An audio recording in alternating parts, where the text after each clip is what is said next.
Então começou toda a minha procura, a busca do que é a felicidade. E o que aconteceu? Eu me entrei totalmente nos livros. E a primeira coisa que eu descobri é que, eu vou contar para vocês um segredo. Felicidade é um tabu enorme quando a gente fala da existência humana. E por que eu digo isso? Porque desde que começamos a ser homens e começamos a viver em comunidade, a nossa felicidade individual não importa. O que importa é a felicidade da comunidade. Mariana, o que você quer dizer com isso? Vamos pensar nos maias, uma das primeiras comunidades inteligentes e bem muitos anos antes de Cristo. Os maias acreditavam em sacrifícios, certo? Vamos agradar os deuses para trazer as coisas que nós queremos. Então vamos pensar assim: não chove há 3 meses. Todo o milho que a gente plantou vai morrer. Claramente, os deuses não estão satisfeitos. Então, o que nós vamos fazer? Olha, tá vendo a fulana ali? Ela fez alguma coisa de errada e ela magoou os deuses. Vamos sacrificar ela, que os deuses vão ficar felizes. Claro, né? Muito assim, claro o pensamento. Então, o que acontece? A felicidade da fulana que vai ser sacrificada é ela não morrer, certo? Ela gostaria muito de estar viva. Mas a felicidade geral da nação fala que ela tem que morrer para chover. Então, obviamente, a felicidade do indivíduo não importa, a pessoa é sacrificada e se chove ou não é mera consequência. Como diz meu tio, a culpa é da zona de convergência do Atlântico Sul, que sempre traz chuva. E essa foi o pensamento de felicidade durante muito tempo, o pensamento da comunidade. Aí vem a Grécia. E é muito importante a gente falar de filósofos numa casa espírita, porque como o Luiz explicou para a gente semana passada, eles são nada mais, nada menos que precursores da palavra de Jesus. Então é muito importante a gente também prestar atenção no que filósofos vão falar. E o primeiro filósofo que eu quero falar é o Sócrates, né? Aliás, antes de Sócrates, o pensamento da felicidade na Grécia era novamente conectada com deuses, né? Só era feliz aqueles que os deuses gostavam.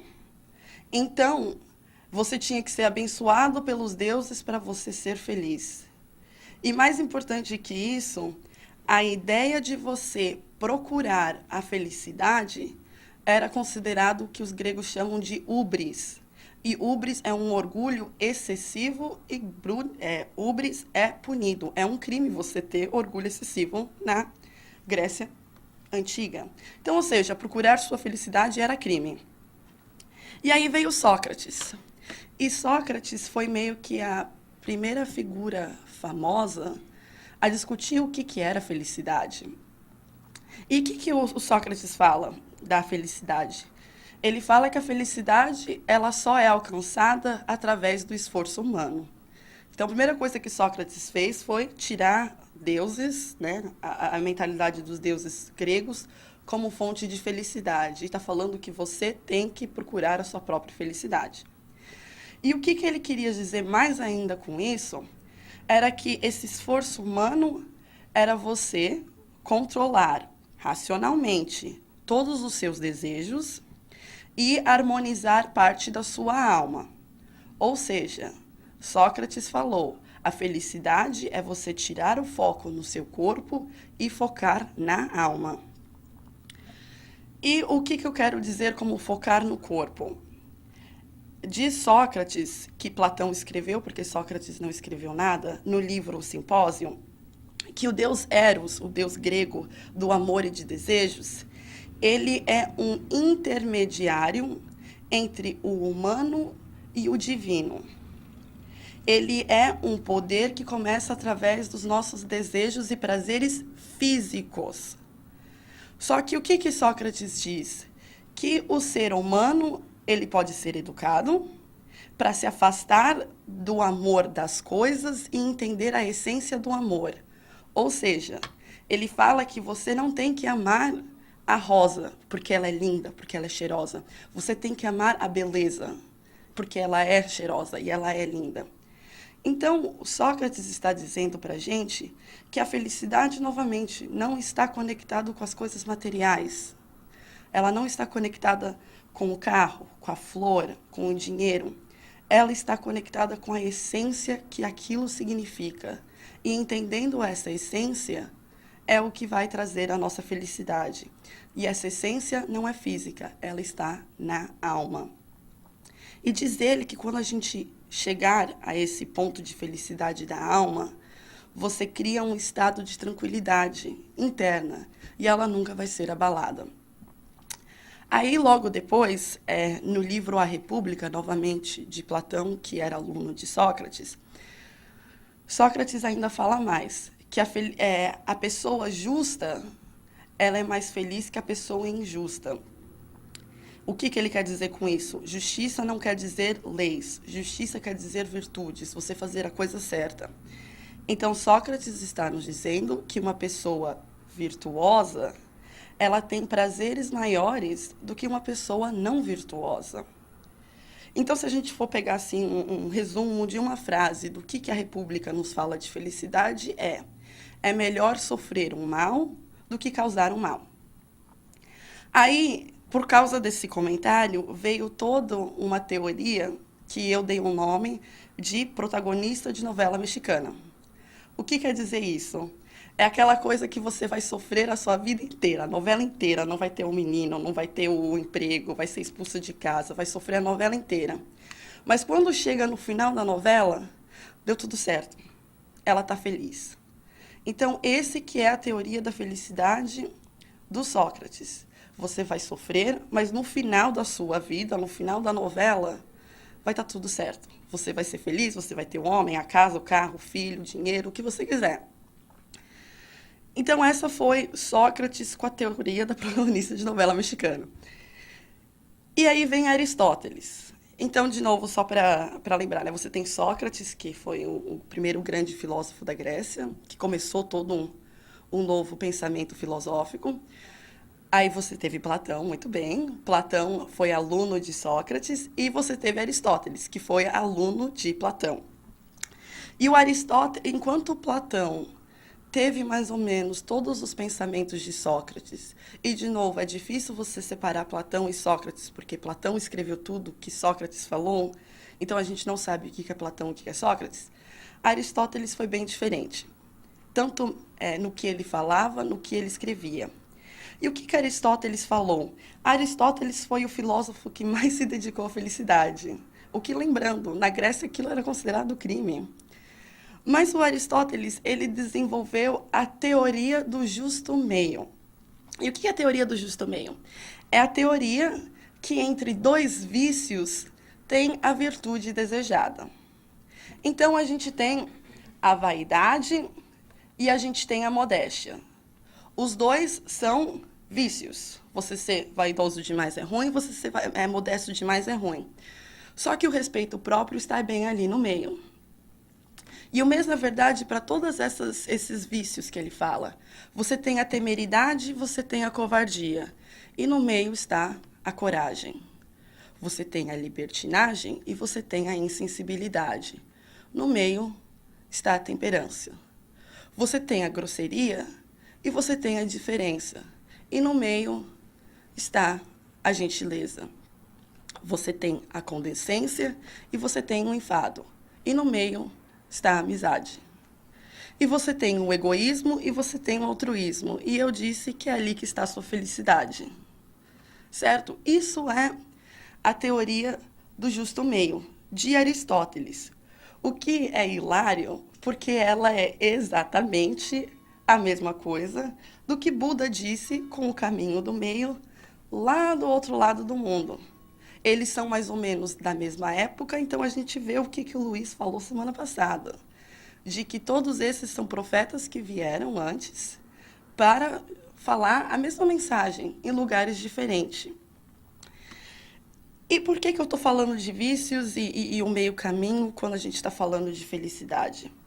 Porque, de acordo com Aristóteles, primeiro de tudo, quando você lê os textos de Aristóteles em grego, a felicidade que ele usa, o termo dela em grego é eudaimonia. Eudaimonia. E essa felicidade, ela não é aquela felicidade de novo, de achar os $50 no bolso, ou encontrar alguma coisa que você queria muito. É aquela felicidade de fim de novela. É aquela felicidade que encompassa a sua vida e a pessoa. Então, Aristóteles, ele não acreditava que você pode ser feliz em um ponto da sua vida. Você só vai saber no fim da sua vida se você for feliz ou não. E o que quer dizer isso? Para você poder ser feliz, o Aristóteles diz que você tem que estar nesse meio caminho. Que você tem que ser uma pessoa justa e uma pessoa boa. Então, novamente, os gregos encompassavam na felicidade da alma, de você ser uma boa pessoa para você ser feliz. A felicidade é viver em virtudes.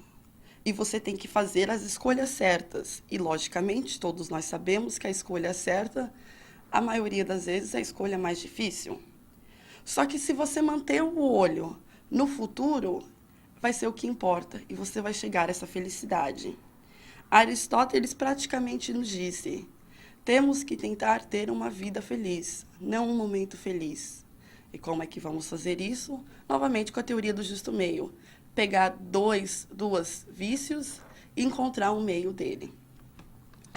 Aí, logo depois de Aristóteles, veio o Epicuro. E o Epicuro, ele foi o oposto dos dois. Porque Epicuro nos disse que a felicidade, ela pode sim ser atingida por prazeres moderados. Então, obviamente, a gente tem que ser inteligente o suficiente de entender que alguns prazeres nos trazem mais dor do que felicidade. Mas o que Epicuro quis dizer? Ele quis dizer que nós temos que aproveitar os pequenos prazeres da vida. Momentos de serenidade, água fresca, sol, passeios com a pessoa amada. Porque temos que entender que momentos de dor são inevitáveis.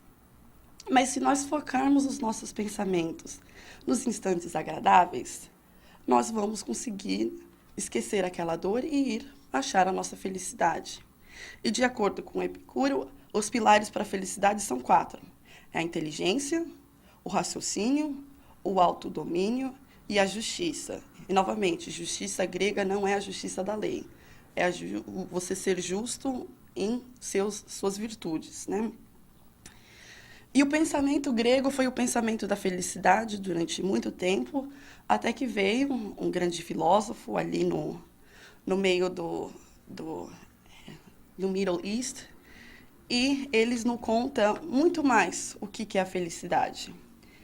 E veio Jesus com o Sermão da Montanha, e ele nos conta 8 bem-aventurados.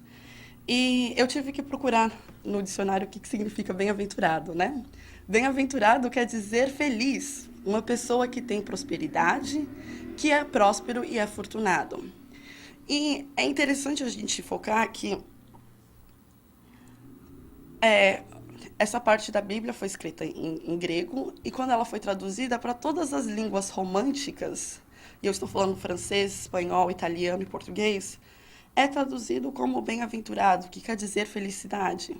Mas se você for procurar uma Bíblia em inglês, está escrito blessed, que é abençoado. Então, é importante notar que estamos focando aqui, né, na bem-aventurança, na felicidade daqueles 8 que Jesus fala que vão ter os reinos dos céus. Então, vamos começar com o primeiro. Bem-aventurados os pobres de espíritos, porque deles é o reino dos céus.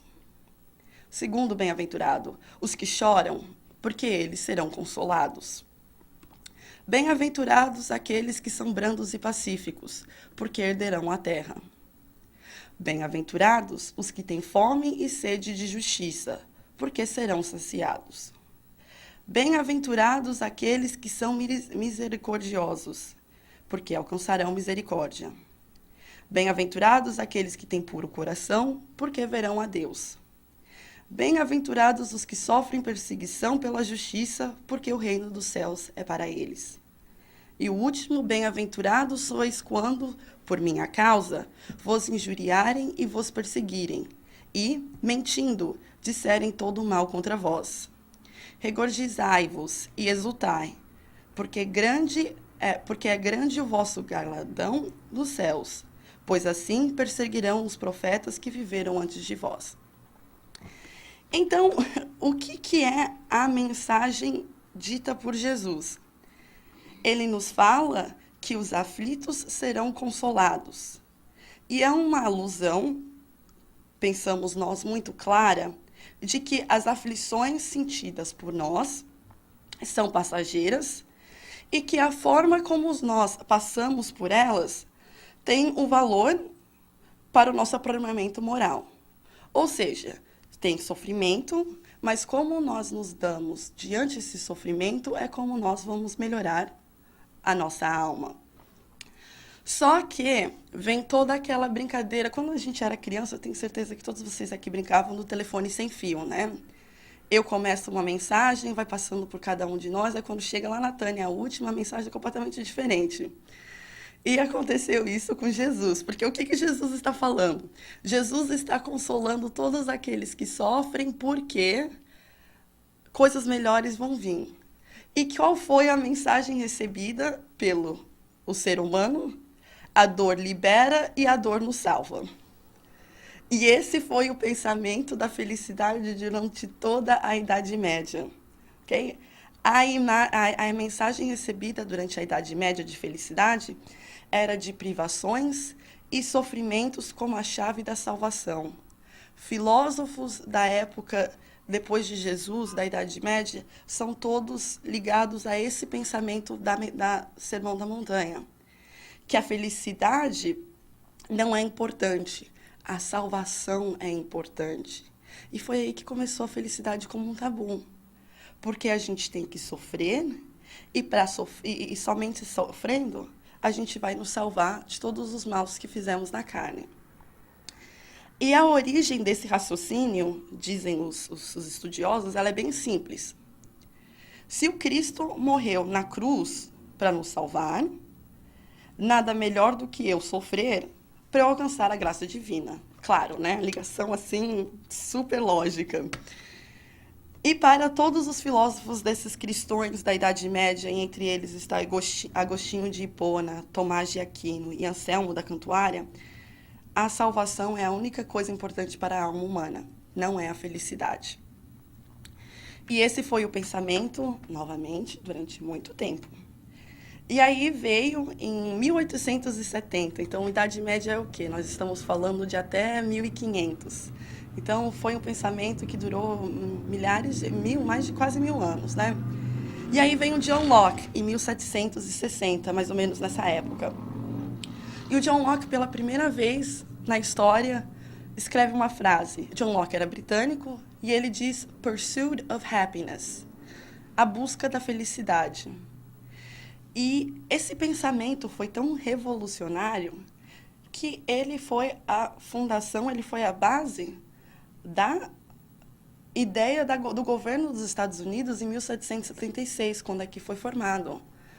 Quando os Estados Unidos se declarou independente da Inglaterra, ele disse que nós temos Benjamin Franklin, que foi o escritor, e se baseou em John Locke, ele disse que nós temos 3 direitos inalienáveis, ou seja, que você nunca vai ter que abrir mão.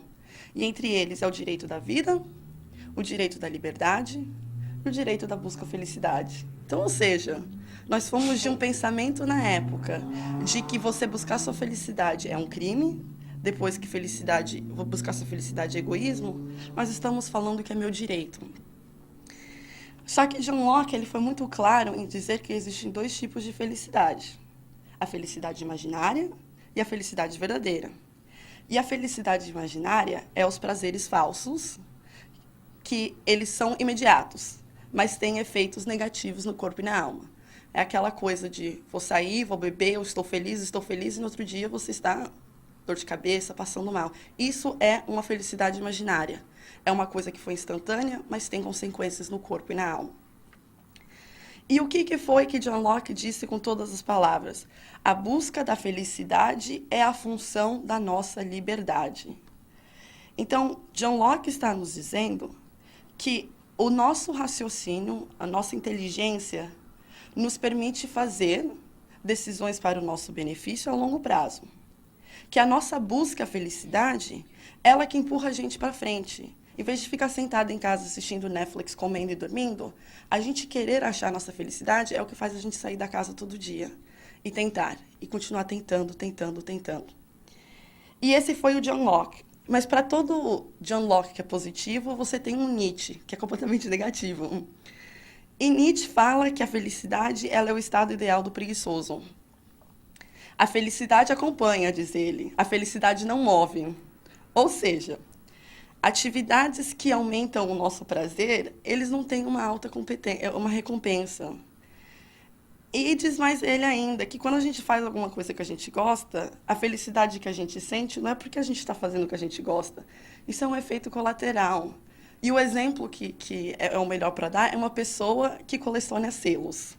Se alguém me falar que você colecionar selos te dá felicidade, eu não vou acreditar. Você coleciona selos porque aquilo é interessante para você.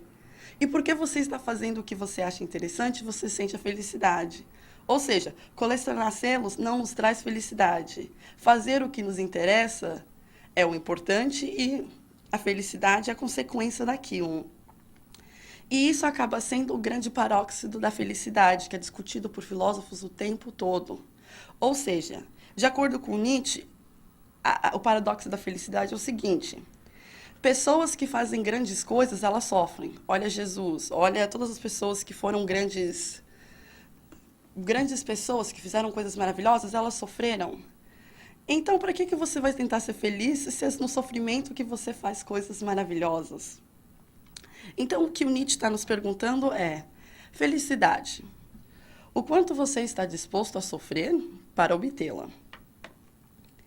E aí vem mais dois filósofos que falam para a gente coisas diferentes da felicidade. Um é o José Ortega y Gasset, ele é espanhol, e ele fala que a nossa felicidade é quando a vida projetada e a vida efetiva elas se encontram.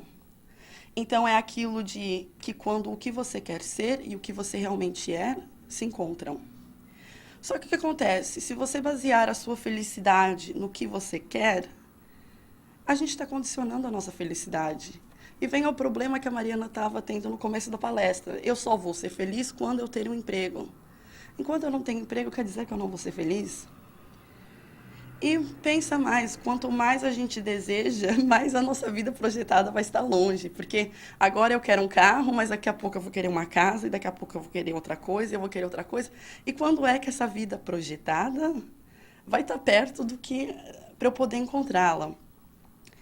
E por último vem o Slavoj Zizek.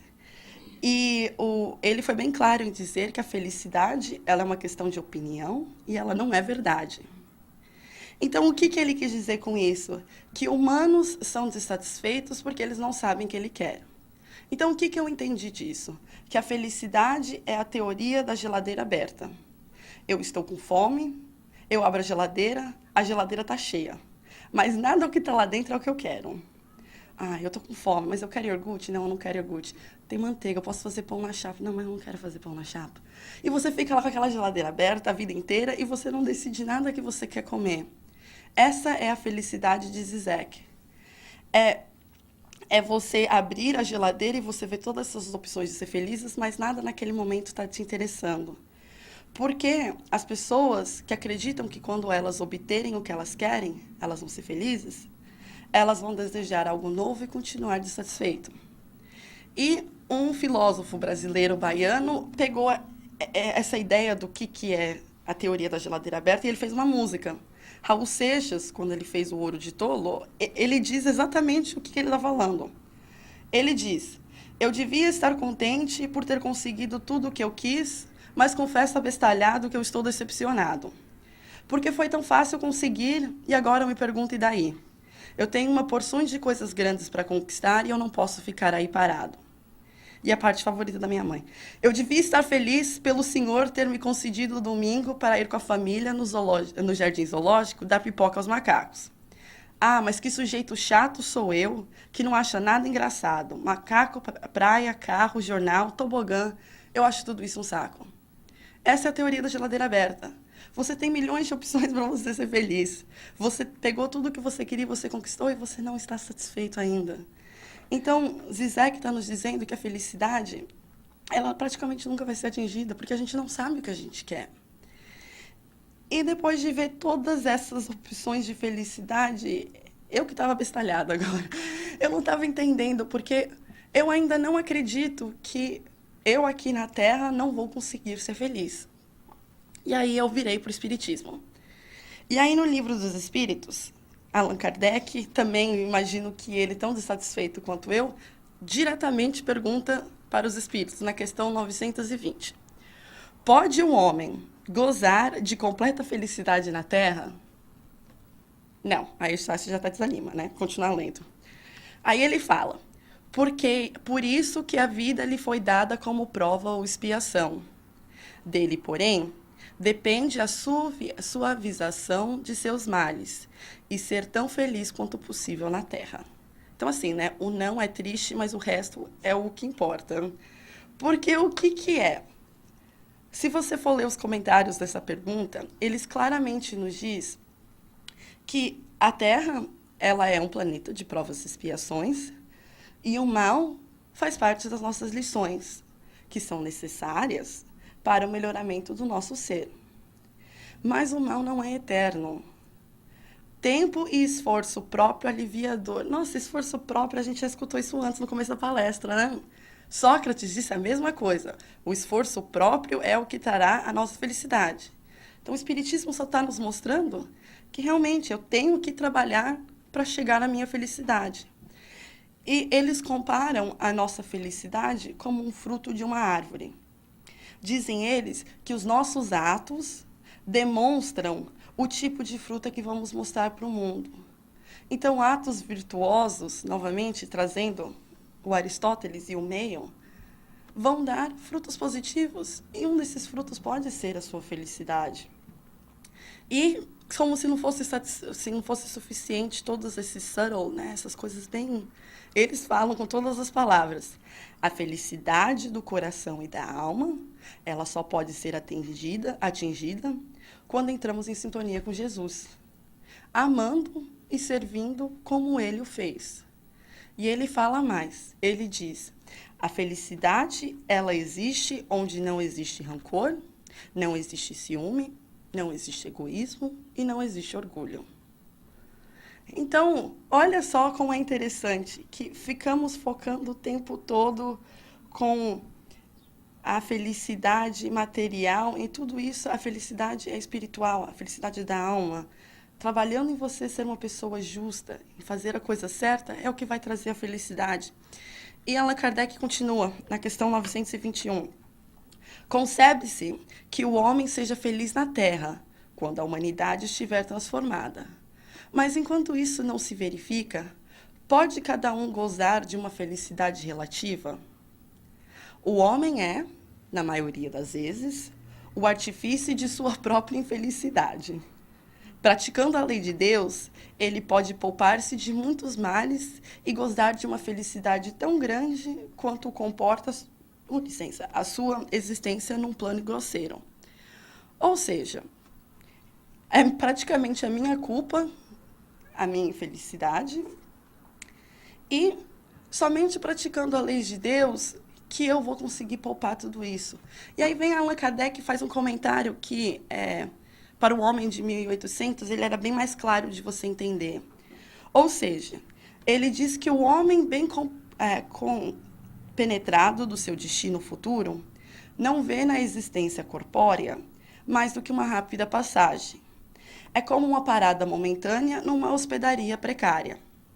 Ele se consola facilmente de alguns aborrecimentos passageiros, numa viagem que deve conduzi-la a uma situação tanto melhor, quanto mais atenciosamente tenha feito os seus preparativos para ela.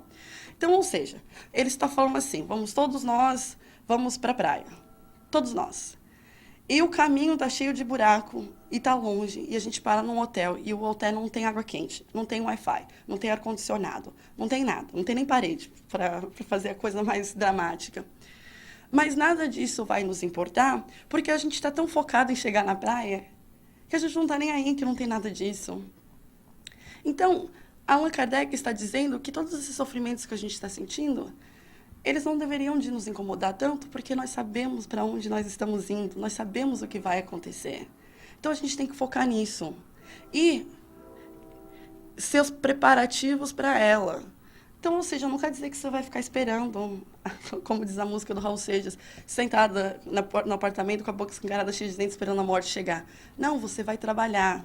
Você vai continuar trabalhando, arrumando tudo o que você tem que arrumar, seja fazer a mala física ou a mala interior. E a última pergunta relacionada com a felicidade, no Livro dos Espíritos, a 922, ele diz: a felicidade terrena é relativa à posição de cada um. O que é suficiente para a felicidade de um faz a desgraça dos outros. Há, entretanto, uma medida comum da felicidade para todos os homens? E a resposta é clara. Para a vida material, a posse do necessário. Para a vida moral, a consciência pura e a fé no futuro. Então, de novo, estamos fazendo bem claro que existe a felicidade material e a felicidade da alma, espiritual. E no Evangelho segundo o Espiritismo, a felicidade não é desse mundo. François-Nicolas Madeleine, ele faz um comentário que ele é muito interessante da gente entender a felicidade aqui na Terra. Porque, como eu disse agora, ele disse que na vida material a posse do necessário, não do supérfluo.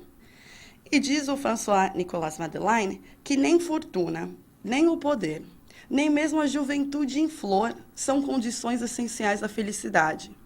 Digo mais, nem mesmo a reunião dessas três condições, tão cobiçadas, pois que ouvimos constantemente, no seio dessa classe privilegiada, pessoas de todas as idades lamentarem amargamente a sua condição de existência. Então, o que o François está nos dizendo? Que a felicidade material, ela não traz felicidade completa, porque eu vou falar uma coisa para vocês. O rico é triste, o pobre é triste, o que tem o carro é triste, o que tem o emprego é triste. Não adianta a gente pensar que essas coisas físicas vão trazer a felicidade para a gente, porque em algum lugar do mundo tem alguém que tem exatamente o que você quer e ele ainda não está satisfeito. E diz ele, se o homem sábio é uma raridade neste mundo, o homem realmente feliz não se encontra com maior facilidade. É uma triste realidade, né? Que a felicidade é tão difícil de vocês atingirem. Obviamente, para mim, eu arranjei um emprego. Eu sou muito mais feliz agora, não vou mentir.